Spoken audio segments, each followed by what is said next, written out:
Welcome back to another video of Gyan Sudha academy. आज की concept under 10 minute की video में हम बात करने वाले हैं पीरियोडिक प्रॉपर्टीज ऑफ एलिमेंट्स के बारे में। ठीक है, अब पीरियोडिक प्रॉपर्टीज ऑफ एलिमेंट्स की बात करते हैं तो सबसे पहले हमें क्या पता होना चाहिए सर? पहले हमें पीरियोडिक टेबल के बारे में पता होना चाहिए। मैंने बेटा एक शॉर्ट वीडियो बनाई हुई है कैसे आप पूरी पीरियोडिक टेबल याद कर सकते हो। ठीक है, हमने कमेंट में उसका लिंक हमने दे दिया है, तो उसको जाके देखिए। ठीक है, अब इसकी बात करते हैं। सर हमें याद तो हो गया, अब उनकी प्रॉपर्टीज भी याद करनी है, तो कैसे याद करनी? देखो पहले हम बात करते हैं पीरियोडिक टेबल में। पीरियोडिक टेबल में कुछ क्या होता है सर, सारे एलिमेंट जितने भी नॉन एलिमेंट्स हैं उनको अरेंज कर रहा है उनकी प्रॉपर्टीज के बेसिस पे। ठीक है, तो देखो यहां पर ऊपर से नीचे आते तो इन्हें बोलते हैं बेटा ग्रुप बोल देते हैं। ठीक है, और लेफ्ट टू राइट जाएंगे तो इन्हें बोलते हैं पीरियड। तो यहां पर हमारे पास इनको कुछ ब्लॉक में डिवाइड कर रखा है। जैसे कि यहां पर जो हमारा ग्रुप नंबर 1 और 2 है ओनली, इन्हें बोलते हैं एस ब्लॉक एलिमेंट। क्या बोलते हैं?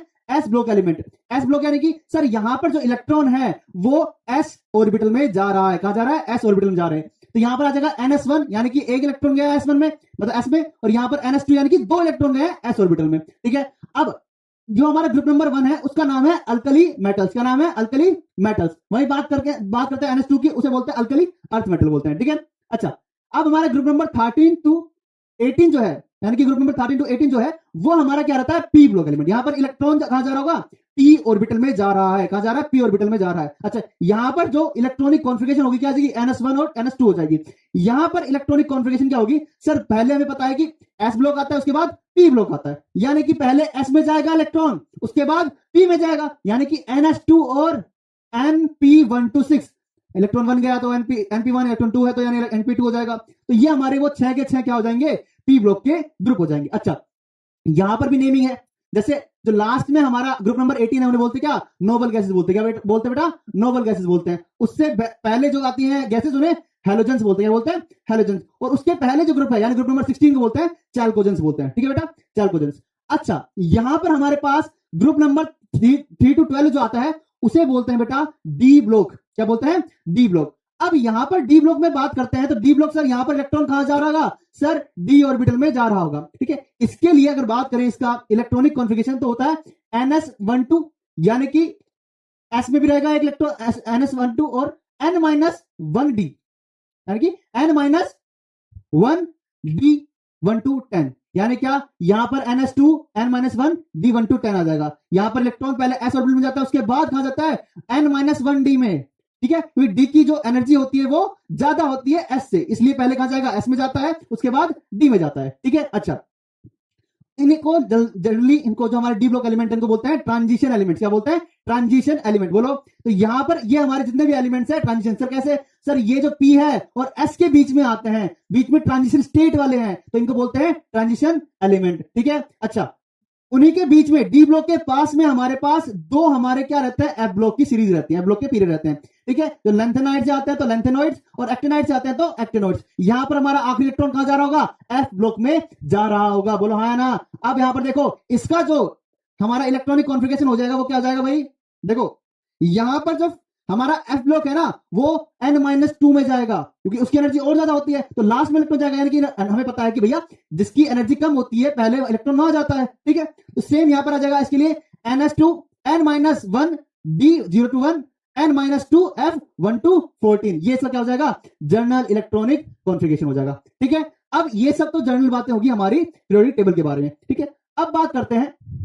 अच्छा, अगर तुम एक नोटिस करोगे यहां पर सर कलर दे रखे। कलर का मतलब क्या है सर? यहां पर ये जो ब्लू कलर है, यहां से देखो मैं बात करता हूं, यहां से यहां तक जितने भी एलिमेंट है, ये जो जिगजैग लाइन आ रही है, ये सारे के सारे बेटा मेटल्स हैं। क्या है? मेटल्स। यानी कि जनरली हमारे पास जितने भी एलिमेंट नोन है सबसे ज्यादा क्या हमारे पास? मेटल्स है बेटा, अलग अलग टाइप के। फिर ये जो है, ये जो ऑरेंज कलर में दिए हुए बेटा, ये हमारे क्या है? ये हमारे बेटा मेटलॉइड्स हैं, जो नॉन मेटल साथ साथ में क्या बोलते हैं? मेटल्स के प्रॉपर्टी शो करते हैं। और ये जो बेटा ग्रीन कलर के हैं, यहां पर हाइड्रोजन और ये सारे, ये भी नोबल गैस, ये सारे क्या है? Non metals. क्या है? Non metals. ठीक है, एफ ब्लॉक भी कहां आता है बेटा? मेटल्स में आता है जनरली। ठीक है, अब बात करते हैं वही मेटलिक कैरेक्टर के बारे में। सर अभी भी देखा हमने, एस हमारा मेटलिक था, डी हमारा मेटलिक था, लेकिन पी में जाते जाते वो क्या हो गया? नॉन मेटलिक होने लगे थे एलिमेंट्स। यानी क्या सर? लेफ्ट टू राइट जाऊंगा मेटलिक कैरेक्टर के लिए तो मेटलिक कैरेक्टर डिक्रीज हो रहे हैं हमारे। क्या? डिक्रीज हो रहे हैं। वही अगर बात करें सर डाउन द ग्रुप, तो डाउन द ग्रुप देखते हैं सर मैं यहां देख रहा हूं ऊपर से नीचे आते टाइम, यहां तो सारे मेटल्स, इनसे कोई लेना देना नहीं है, लेकिन यहां देख रहा हूं सर ऊपर से नीचे आते, देखो नॉन मेटल, मेटलॉइड्स, मेटल, यानी मेटलिक कैरेक्टर क्या हो रहे हैं, इंक्रीज होते जा रहे हैं। यानी क्या सर, मेटलिक कैरेक्टर जो है लेफ्ट टू राइट जाने पर क्या हो रहा है, डिक्रीज हो रहा है, वही हमारा डाउन द ग्रुप आने पर क्या हो रहा है, इंक्रीज हो रहा है। बोलो हाँ ना, इंक्रीज हो रहा है, बोलो। चलो अब अगली बात करते हैं एटॉमिक रेडियाई के बारे में। एटॉमिक रेडियाई के बारे में बात करते हैं, तो सर एटॉमिक रेडियाई एटम की रेडियस है, ठीक है। तो एटॉमिक रेडियस डिपेंड करती है जेड इफेक्टिव पे। अब सर जेड इफेक्टिव होता क्या है, तो बताओ। जेड इफेक्टिव होता है हमारा इफेक्टिव न्यूक्लियर चार्ज। क्या होता है, इफेक्टिव न्यूक्लियर चार्ज होता है बेटा। अच्छा सर इफेक्टिव न्यूक्लियर चार्ज क्या होता है, अब देखो होता क्या है, न्यूक्लियस है हमारे पास, ठीक है। न्यूक्लियस में क्या रहते हैं, प्रोटॉन रहते हैं, सारे पॉजिटिव चार्ज रहते हैं, ठीक है, और उसके चारों इलेक्ट्रॉन रहते हैं, ये तो आपको पता है, ये जनरल बात है, ठीक है। अच्छा होता क्या है, अब ये न्यूक्लियस है ना, इन इलेक्ट्रॉन्स को अपनी तरफ क्या करता है, अट्रैक्ट करता है। बोलो करेगा, नेगेटिव पॉजिटिव अट्रैक्शन हो गया। अब है ना, ये जो न्यूक्लियस है वो देखो, ये पास वाले इलेक्ट्रॉन है, इसको भी अट्रैक्ट कर रहा है, ये इसको भी अट्रैक्ट कर रहा है, और ये लास्ट वाला जो सेल का इलेक्ट्रॉन है उसको भी अट्रैक्ट कर रहा है। बोलो हाँ है ना। अब सिंपल सी बात है, जब न्यूक्लियस अट्रैक्ट करेगा इलेक्ट्रॉन्स को तो साइज पर इफेक्ट पड़ेगा, साइज छोटा होता जाएगा। लेकिन अब होता क्या है कि भैया यहां इलेक्ट्रॉन जो है उसके पास वाला जो अंदर वाला इलेक्ट्रॉन है वो उसे धक्का देता है, क्योंकि वो कैसे है, नेगेटिव चार्ज है।